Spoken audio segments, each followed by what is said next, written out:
Hello, everyone.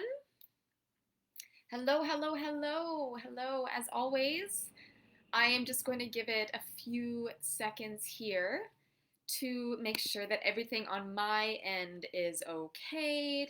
Technically, there's always so much to figure out. And of course, give you a moment or two to hop on if you're able to join me live today. It would be awesome if you were, and if you are here and able to join me live, say hi in the comments. Say hi in the comments, let me know you're here. And at any time that I'm talking today, if you'd like to say anything, if anything I say resonates with you, pop it in the chat, let me know. Okay, I am just going to give it another second. Technology, am I right? Alrighty, everyone. If you're here, it's so great to have you. As I said, say hi in the chat, let me know you're here, or just at any time, let me know if something I say resonates with you. I am really looking forward to today's live, everyone. Today, we are discussing the idea of having these two opposing voices in your head when you are working to heal your relationship with food and exercise. Now, for some of you, perhaps this idea, this concept that I'm introducing makes zero sense. Because maybe to you right now, there only seems to be that one voice. Probably the one that is keeping you engaged in disordered eating patterns. And perhaps it feels like this voice just has all the power and has all these arguments that tell you why it needs to be the one that you listen to. Hey Jolene, it's so awesome to have you here. So, today we are going to talk about how you can start to recognize that you have another voice. You have another part of you. The one that knows that these kind of disordered eating behaviors, whatever they are for you, are harmful or no longer serving you.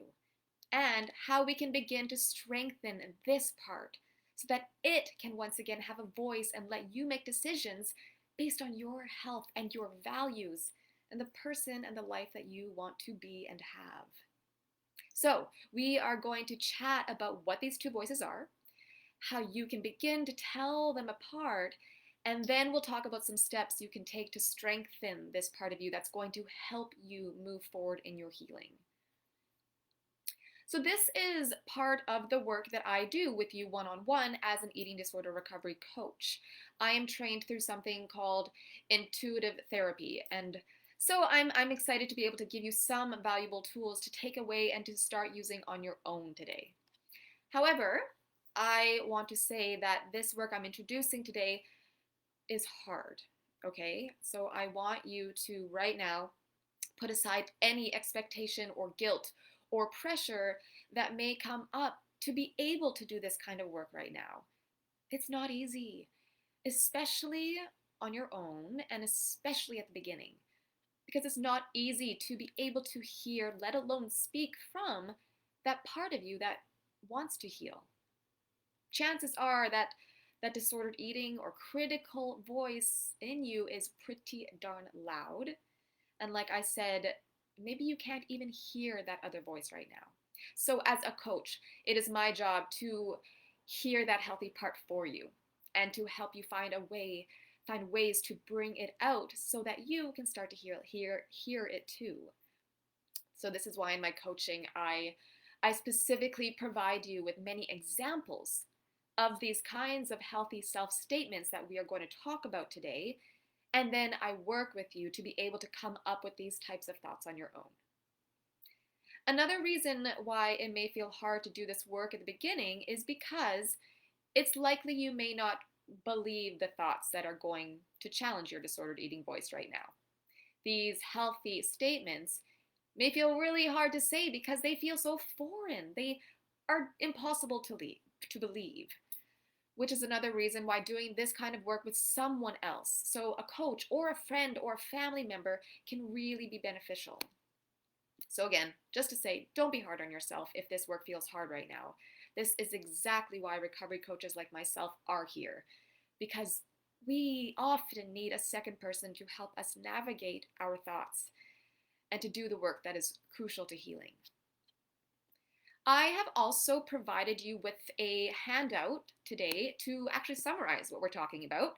So you can take something with you after our chat and maybe get started a bit on your own. So I've put it in the description, but I will also put it in the comments before the chat is over.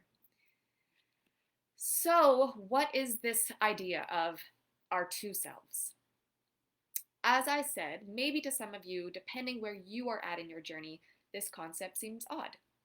However, maybe you also really resonate with this idea. Maybe you are fully aware that you have this battle between thoughts going on in your mind. Maybe at some point, and let me know if any of these resonate with you in the comments, maybe at some point you've said, part of me wants to get better, but part of me doesn't. Or maybe you know that you want to be free from all these rules and pressures and the guilt, but you also don't want to gain weight. Or maybe, let's say you wake up in the morning and you're feeling motivated to maybe have a specific meal or snack, or to not go to that exercise class, or refrain from any binging or purging. And then later in the day, something comes up and you find yourself retreating away from that goal.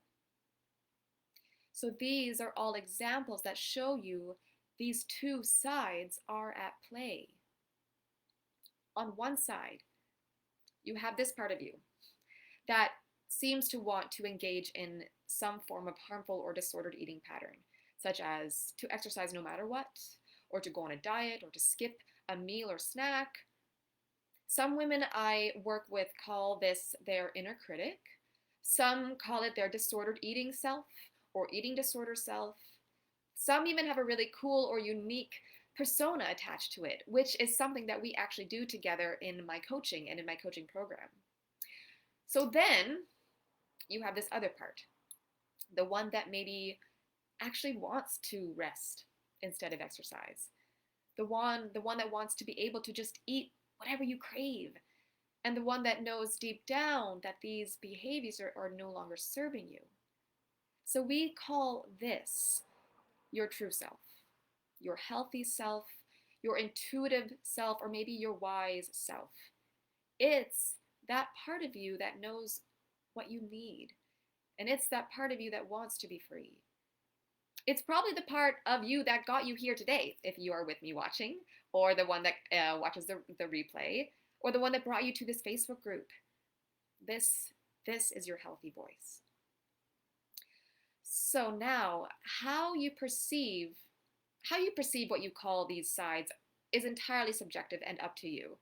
Some find it helpful to give them a kind of name, because what research has found is that it's easier for us humans to distance ourselves in some way when doing this kind of thought work. But what's important is to begin to recognize that you have these two parts, because then you can begin to recognize that you are not powerless to the part of you that wants to engage in these disordered eating behaviors. There is another part of you that can choose to act differently. Okay, so what's the first step? The first step is to simply begin to recognize these parts of yourself and to learn to recognize which part is speaking when.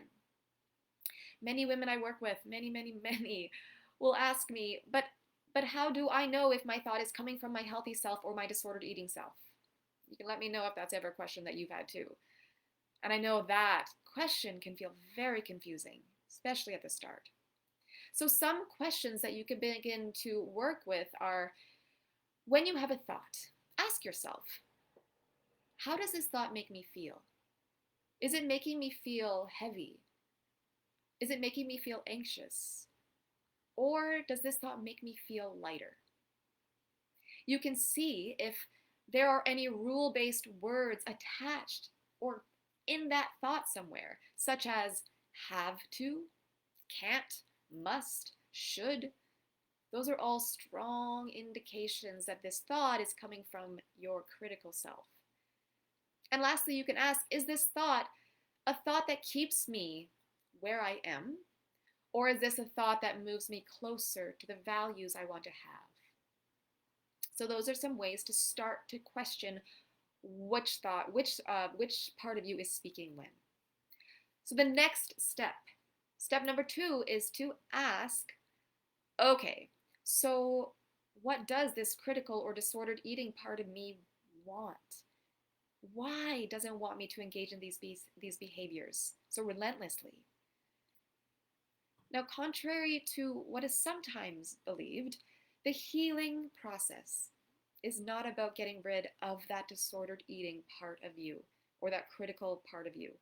It is important to recognize that this disordered eating self is not bad.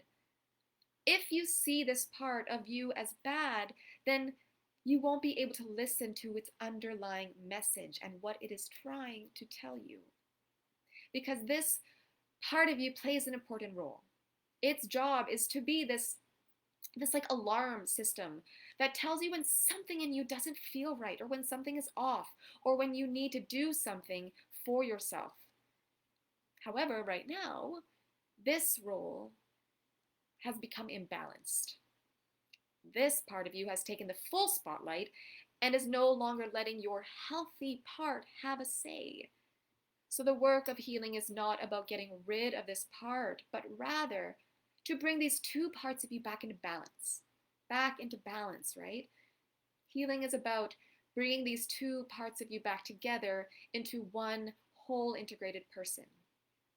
And then this part of you that's taken the wheel right now will return to its original purpose, which is to help your healthy self recognize when a part of you needs something, when you need some form of care, so that it can make the choice, so that your healthy part can make a choice that is truly going to serve you. So for this step, you can begin to ask, what does this part of me want? What does it want me to do, and why does it want me to do it? What does it think I will get if I do it, and what is it scared will happen if I don't? So step 1, just to do a little recap, was to start to recognize these two parts and start to learn which is speaking when. Step 2 was to begin to ask what it is that this critical part of you wants. Now step 3 is to begin to practice speaking back to this critical part of you from your healthy or true self. So this requires building a collection of what we call healthy self statements. Things you can say to your critical self when one of those critical or harmful or disordered eating thoughts comes up. So as I mentioned, this is the part that can feel very hard to do, which is why some form of support system can be that voice for you to help you learn what these kinds of statements are. So here are a few tips to help you get started in creating these types of healthy self-statements. It is important to not be hostile or mean to your disordered eating thought, because just like a little kid, it's not going to listen if you come at it with frustration or aggression. So rather, can you try speaking to it as if speaking to a friend or someone you know cares about you? Also, lead these statements with words of curiosity or appreciation. Try asking questions rather than simply shutting the thought down. You can try to help your disordered eating self understand why you want to engage in a different, healthier behavior. And remember, this disordered eating part or critical part of you thinks that your exercising or your dieting or your binging and purging is going to serve you in some way. It has a reason why it wants you to do this. So the job of your healthy self and your coach is to help it understand why this behavior is not giving you what it thinks it does. So I have received a few thoughts from some of you, and these are thoughts that often come up from the disordered eating or critical self. So I'm going to go through a few of them now and help you formulate a way to respond to these thoughts that uses your healthy self, using these tips that I've just gone through. So here we go. One thought I received is this thought that says, you have to exercise today. You have to exercise for a certain amount of time, maybe specifically today. So here, I would start by asking this part of you with this thought, why do you want me to do this? Chances are it will respond something like, because it will make you feel strong, because I want you to feel strong. So to this, I would say, I appreciate that you want me to feel strong, but exercising so much has actually started to make me feel really tired and sad and not strong. I'd really like to try giving my body some time to recover, and I actually think this will help me feel stronger like you want me to. Another thought may be, but you won't be happy if you aren't dieting or if you aren't exercising. So a possibility here from your healthy self, it can say, that's interesting that you believe this because I have been dieting and exercising and I'm still not happy. So doing this doesn't actually make me happy like you think it will. Another thought, you are going to feel awful at that weight. So for this, I suggest saying, but how can you know for sure? I feel like you are making an assumption because the fact is that I haven't actually got into that weight or stayed there long enough to know what I'll actually feel like. All I know for certain is that I don't feel good right now with how I'm living. Or another possibility for this thought is to say, but I feel really awful now too. So what have I got to lose? Last one here that I received is, you are going to feel so bad if you have that meal or if you don't exercise today. So a response to this may be, you know what, yeah, it may feel really uncomfortable or hard, but I believe I can get through hard feelings. And I'm willing to sit with that discomfort to be able to have more freedom in my life in my future. So those are all examples that I received, and I hope this gives you some confidence or some support in being able to start to speak back when you have these types of thoughts. So as I said, I am providing you with a document that summarizes everything we talked about today. I'll put it in the comments underneath this video, which will be in our Facebook group, and it'll also be under the media tab at the top of our Facebook group. So if this work resonates with you, and if you think that you'd like some help in being able to speak back from your healthy self and really strengthen this true self so that you can start to listen to it instead of letting that critical or disordered eating part take all the spotlight, then I would suggest that we hop on a call together so we can chat more about it and that we can chat about the work that I do as a recovery coach, or what working with a recovery coach would even be like, or what it could be for you. And so that you can start to figure out what you need to help you move forward in your healing journey. Okay, everyone, so that is it for today.